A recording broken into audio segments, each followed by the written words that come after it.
What's going on, everyone? So yesterday we got confirmation that the Los Angeles Lakers officially signed Christian Koloko to a two-way deal. It's a little surprising, if I'm being honest, because he had several options for most likely an actual roster spot.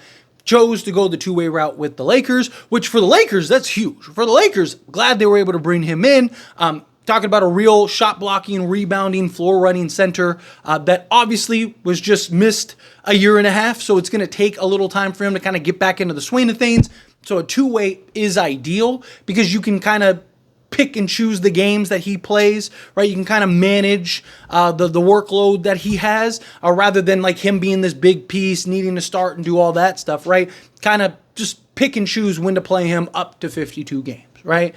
I like the move. I like the acquisition. I don't like losing Blake Hinson, if I'm being honest. Personally, I would have went with Colin Castleton just because I just think Blake Hinson's a player that we've been searching for years now, and the closest we had was a Malik Beasley, and he just forgot how to shoot and was petrified, and the lights were too big, where I think Blake Hinson doesn't seem to have that problem, and I think would have been very valuable. Armel Traore, you cannot get rid of. I'm glad that they didn't get rid of him. He's the one guy I want to keep. He might be our best young talent that we have. His versatility, his size, all that stuff is so important. But nonetheless, they got rid of Blake Hinson. Nothing has changed. Nothing.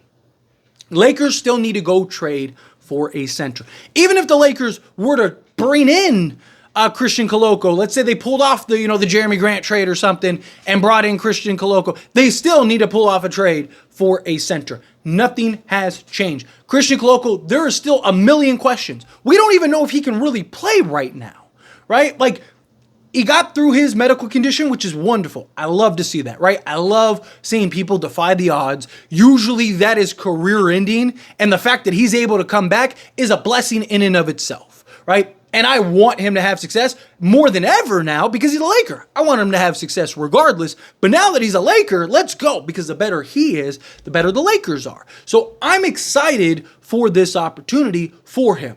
I think he's going to work incredibly hard. I think he has all the tools and could be incredibly gifted as a player for the Lakers. However, there's still a lot of question marks of how many minutes can he play, what type of impact and role can he have, is he even ready to play basketball to the level of the NBA, right? How much has he actually worked out? I know he did like training and stuff like that, but it's not the same thing. Can't replicate missing a year and a half worth of training. Got to get a trade. Whether it is, Giannis Valanciunas, whomever, I don't care. You got to get a center. Nothing has changed. Now, if the Lakers are to get, let's say, Giannis Valanciunas, who seems most likely, for being honest, he lines up perfectly when Koloko can kind of step in, right? This year, I think will be kind of the get your legs back under you year, right? Kind of get back into the flow of like the NBA. And then you have next year where Jackson Hayes leaves, more likely, or you can just let him go. You don't have to bring him back. And then now you can bring Koloko in as your second backup. So, you have Anthony Davis, you have Giannis Valanciunas, and now you have Koloko. He can get more minutes, more opportunity, more run, play AD at the 4 a little more alongside him and Giannis, right? And now you have something where when Giannis Valanciunas ends up departing, because he has this year, he has next year, and then he has a team option. So either A, after next year, you can either not keep him, basically because non-guaranteed, you can just waive him, let him go, and then now you could have Koloko be your primary guy, or you could keep him, ride another year, and what if LeBron ends up going into retirement in 2 years, right? What if he rides off into the sunset? What if he's just ready to call it a career?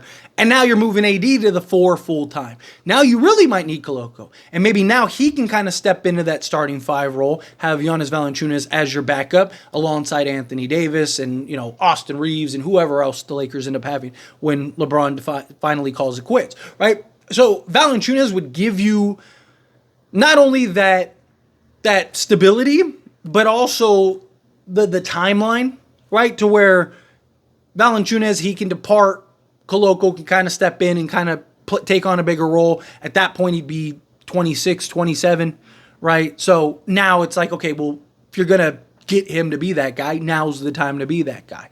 Now, the other like the concern with, you bringing him on a two-way is, what if he's like really good for you, right? Like, I don't want the Lakers to fall into the trap. If you get what I'm saying, like, my concern is that the Lakers say he's really good for them, and in the limited minutes, limited spots, say in like 12 minutes a game average, he's giving you like 5-5 with like 2 blocks, right? Like, that's huge. That's really good in limited minutes. I don't want to see them be like, oh, well, okay, let's do this trade and that trade over here and now bring him in. No, you still need to go get a real center.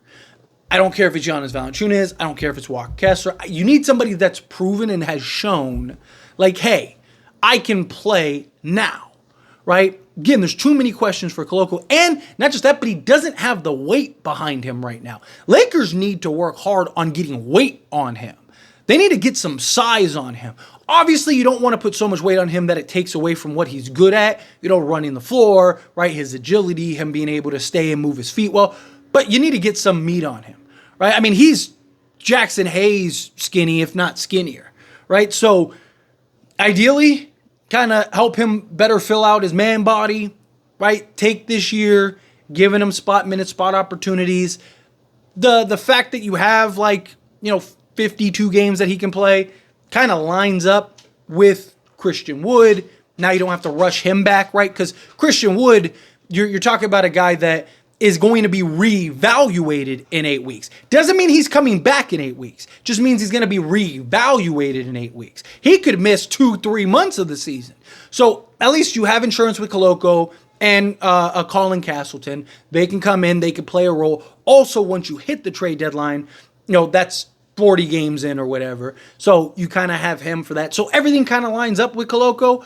The only thing is like, the concern is the minutes, right? Like, you have now, essentially 5 centers?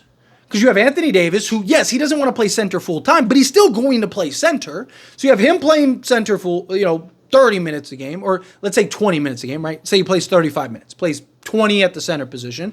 Now you have Jackson Hayes, you have Koloko, you have Christian Wood, and you have Colin Castleton, right?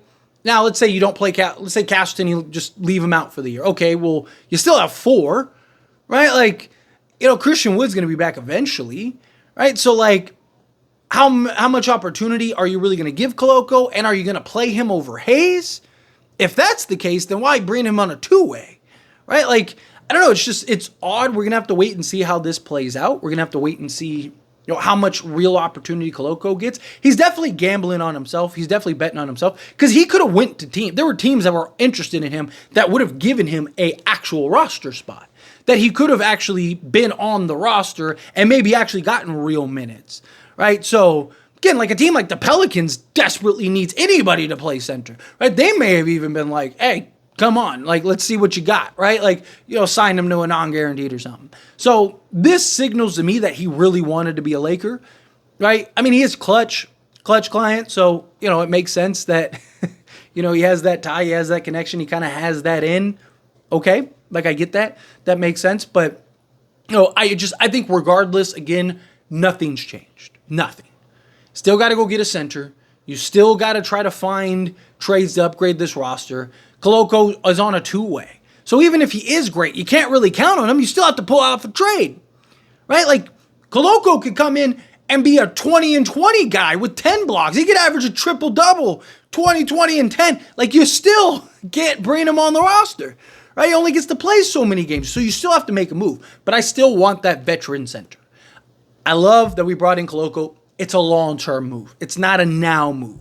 This isn't something where it's like, woo, Lakers are back, baby. We're winning championships. Koloko, the missing piece. No, it's nothing like that, right? It is, I really like him. He is the center of the future. He is a guy that, whether he's a starter or a backup, he is a future piece that can hopefully, be serviceable on the basketball court right now. Right? You're not expecting him to play 30 minutes. You're not expecting him to do too much. You just need him serviceable right now. And we'll see. We'll see how it plays out. We'll see how this all develops. It's going to be very, very interesting. But again, in my opinion, nothing has changed. Center is still priority. Priority numero uno. But as always, this is a discussion, and I pass a question on you. Let me know your thoughts and opinions down in the comments below. What do you think? How do you feel? What are your thoughts? Do you agree? Do you think, like, yes, glad we got Koloko? Glad he's on board, right? Got him for the future. You still need a center for the now. Go get Valanciunas. Go get Wendell Carter Jr. Go get whomever, right? Ideally, I would like, a Wendell Carter Jr. or Walker Kessler or something like that. I just think realistically, Valanciunas seems to be the guy that is most likely. I think he's the most realistic. And again, he kind of lines up perfectly for if Koloko or even Colin Castleton, if Colin Castleton ever becomes something, right? It lines up perfectly to where one of those two guys should be able to kind of take the next step. So, Valanciunas falls off, he's done, you let him go, and then now you're bringing in one of those two guys. But however you feel, whatever your thoughts are, I'd love to hear it. So let me know down in the comments below. That being said, if you haven't liked this video, hit that like button. Helps me out. It's me enjoy these types of videos, and I truly appreciate it. Not subscribe channel, hit that subscribe button, turn on the bell notifications. Appreciate y'all. See you in the next one. Thank you.